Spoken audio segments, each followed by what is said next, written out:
자, 지금부터 한 2000년 전으로 거슬러 올라가 볼까요?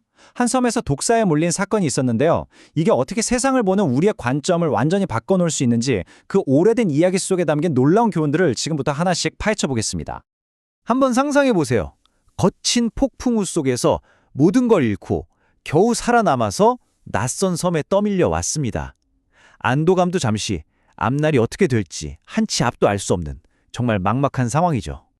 그런데 정말 놀랍게도 섬에 살던 사람들이 다가와서 따뜻한 모닥불을 피워주는 거예요.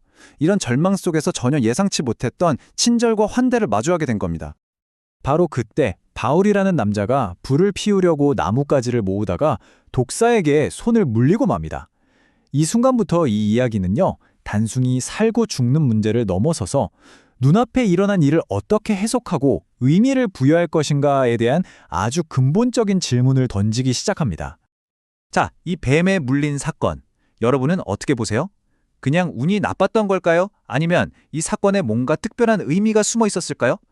바로 여기서부터 우리의 인식이 완전히 다른 두 갈래길로 나뉘게 됩니다. 이 원본 자료에서는요, 우리 삶을 보는 두 가지 방식을 딱 나눠서 보여줘요. 하나는 모든 사건을 그저 무작위적인 우연의 연속으로 보는 삶, 다른 하나는 일어나는 모든 일에 어떤 의미가 담겨 있다고 믿는, 그래서 내 삶이 특별하다고 여기는 삶이죠. 결국 핵심은 이겁니다. 내 앞에 일어난 일을 그냥 일어난 일로 흘려보낼 것인가, 아니면 나에게 주어진 특별한 사건으로 받아들일 것인가, 바로 그 관점의 선택 하나가 우리의 삶 전체를 바꾼다는 거죠. 자, 그럼 섬 사람들은 이 광경을 보고 뭐라고 했을까요? 그들의 반응을 들여다보면 피할 수 없는 그물이라는 아주 강력한 세계관을 엿볼 수 있습니다. 그 사람들한테는 천라지망이라는 뭐랄까 절대적인 믿음이 있었던 거예요. 하늘과 땅이 그물처럼 촘촘해서 죄를 지으면 절대 심판을 피할 수 없다는 거죠. 그래서 바울이 뱀에 물리자마자 아, 저 사람은 살인자구나. 바다에서는 살아남았지만 결국 정의의 심판을 받는구나 하고 바로 단정해버립니다. 원본 자료는 바로 이 지점을 꼬집습니다.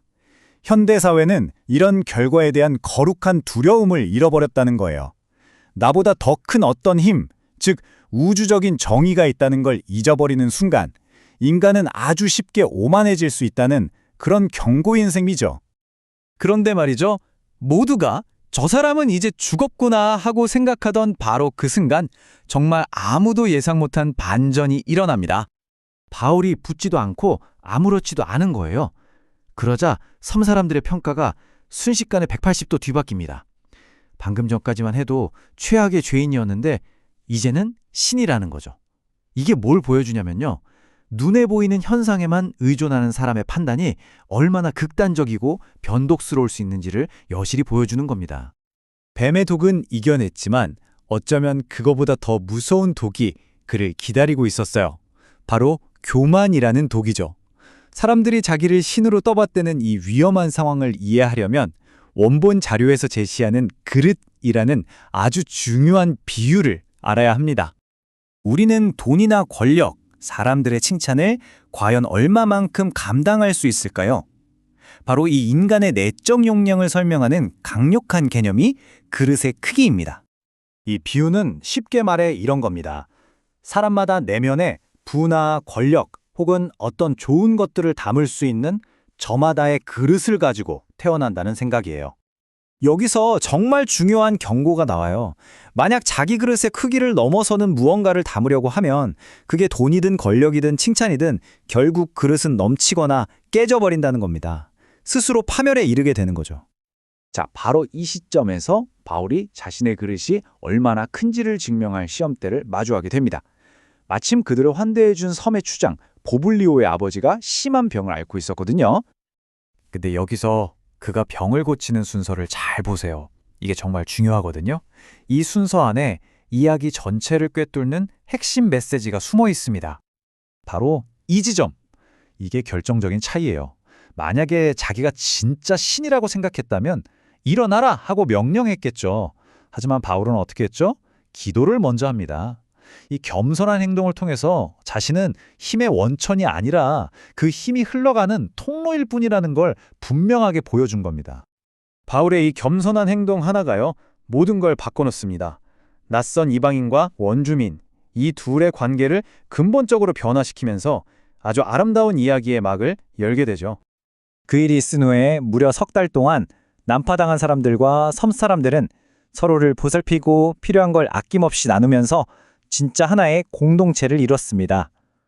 처음의 두려움과 오해는 사라지고 상호 존중과 따뜻한 환대만 남게 된 거죠. 이건 그냥 잠깐의 친절이 아니었어요. 결과적으로 힘으로 지배하는 관계가 아니라 서로 다른 사람들이 서로를 존중하며 어떻게 아름다운 관계를 맺을 수 있는지를 보여주는 완벽한 모델이 된 겁니다. 결국 이 이야기가 우리한테 뭘 말해주고 싶은 걸까요? 네, 바로 희망입니다. 배경도, 문화도 전혀 다른 사람들이 만나서도 이렇게 서로 존중하고 겸손하게 대하면 얼마든지 함께 아름답게 살아갈 수 있다는 가능성을 보여주는 거죠. 자, 마지막으로 한번 스스로에게 질문을 던져보면 어떨까요?